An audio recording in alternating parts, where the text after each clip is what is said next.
کہ جو کہا ہے نا ربنا آتینا فی الدنیا حسنہ وفی الآخرۃ حسنہ، یعنی دنیا میں بھی اچھا دے اور پھر آخرت میں بھی اچھا دے، کہ یہ دو الگ الگ چیزیں نہیں، یہ دونوں چیزیں ایک ساتھ جڑی ہوئی ہیں۔ یعنی جو چیز میرے لیے دنیا میں اچھی، واقعی اچھی ہے، وہ میرے لیے اچھی ہو ہی نہیں سکتی سوائے اس کے کہ وہ میری آخرت کے لیے بھی اچھی ہے۔ یعنی مجھے جاب بھی ایسی ملے یا اللہ کہ جس سے میری دنیا میں بھی میرا رزق کا اہتمام ہو جائے، میں روزی کما سکوں، لیکن اس جاب میں حلال روزی کماتے کماتے میری آخرت بھی بنتی رہے، اس سے میری آپ کی عبادت میں کوئی خلل نہ آئے، اس کی وجہ سے میرے لیے آپ کی خدمت کے اور دروازے کھلتے رہیں۔ یعنی دنیا میں جو اچھی چیز ہوگی اس کا آخرت کے بنانے کی بھی آپ کو موقع ملیں گے۔ ربنا آتنا فی الدنیا حسنہ وفی الآخرۃ حسنہ، یہ اصل میں ایک کمبائنڈ ویو ہے۔ اس کا مطلب یہ نہیں کہ میں دولت کے پیچھے ہوں، میں ایسی دولت کے پیچھے ہوں جس سے دنیا میں بھی اللہ تعالیٰ روٹی دے دے اور پھر آخرت میں بھی دولت کما لوں میں۔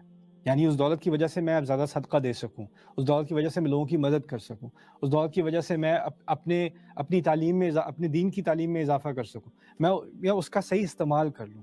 اسی طرح اگر مجھے ایبیلٹی دی ہے، مجھے ٹیلنٹ دیا ہے، مجھے صحت دی ہے، مجھے توانائی دی ہے، جو بھی کچھ مجھے دیا ہے، جو مجھے دنیا میں واقعی کچھ اچھا اس سے لگ رہا ہے، اب میں سوچوں جو چیز مجھے اچھائی دے رہی ہے دنیا میں، اس سے میں آخرت کی اچھائی کیسے تیار کروں۔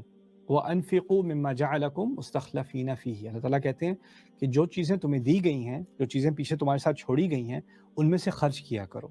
یہاں ہم اللہ تعالیٰ سے دعا مانگ رہے ہیں کہ ہمیں دنیا میں اچھی چیزیں دے، واقعی دے، اور وہ ایسی چیزیں دے کہ ہماری ذہنیت رہے کہ اس اچھائی کے ذریعے سے ہم اپنی آخرت کی تیاری کر رہے ہیں۔ وَفِي الْآخِرَةِ حَسَنَةٌ وَقِنَا عَذَابَ النَّارِ، اور ہمیں آگ کے عذاب سے بچا لے۔ یعنی اگر ہم واقعی دنیا کو اس طرح استعمال کریں گے کہ اس سے آخرت بن رہی ہے تو پھر تو آگ سے بچیں گے نا، ایک لاجیکل کنکلوژن ہے۔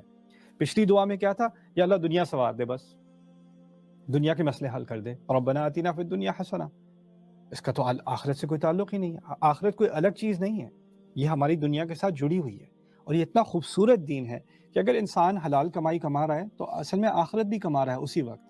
اگر شادی کے ذریعے سے اپنی خواہشات پوری کر رہا ہے تو شادی کرنے میں بھی اس کو عبادت ہے۔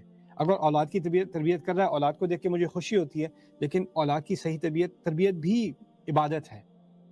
تو ہر چیز عبادت بن جاتی ہے۔ آپ جاب پہ ڈرائیو کرتے ہوئے جا رہے ہیں، محنت کر رہے ہیں، اور اس محنت کی وجہ سے آپ اپنی فیملی کو پرووائڈ کر رہے ہیں، تو آپ ٹریفک میں پھنسے ہوئے، وہ ٹریفک میں پھنسا ہونا آپ کے لیے عبادت بن گئی۔ ربنا آتنا فی الدنیا حسنہ، تو آپ نے جو چیزیں استعمال کی ہیں اچھے جائز اللہ تعالیٰ کے حلال دائرے کے اندر حرام سے دور رہتے ہوئے، وہ تمام چیزیں عبادت بن جاتی ہیں۔ البسمۃ فی وجہ اخیک صدقہ، رسول صلی اللہ علیہ وسلم کیوں کہتے ہیں کہ اگر آپ کسی کو اپنے بھائی کو دیکھیں اور مسکرائیں تو وہ بھی صدقہ ہے۔ یہ کیسا صدقہ ہے؟ اس میں نے کیا خرچ کیا ہے؟ لیکن آپ کسی کو دوست سے مل کے آپ کو خوشی ہوتی ہے، لیکن آپ اچھائی اور خوشی پھیلا رہے ہیں، وہ بھی دنیا میں حسنہ اور آخرت میں بھی حسنہ۔ کتنا پیارا دین ہے ہمارا۔ یہ کانسیپٹ اور مذہبوں میں ہے کہ ہمیں کچھ دنیا میں سیکریفائس کرنا پڑے گا، بہت بڑی قربانی دینی پڑے گی، اپنے آپ کو اداسی میں ڈالنا پڑے گا، مشکلوں میں ڈالنا پڑے گا، پھر جا کے کہیں اللہ خوش ہوگا۔ نہیں، آپ حج کے موقع پر آ کر کہہ رہے ہیں، اللہ تعالیٰ سے کہہ رہے ہیں ربنا آتنا فی الدنیا حسنہ وفی الآخرۃ حسنہ وقنا عذاب النار۔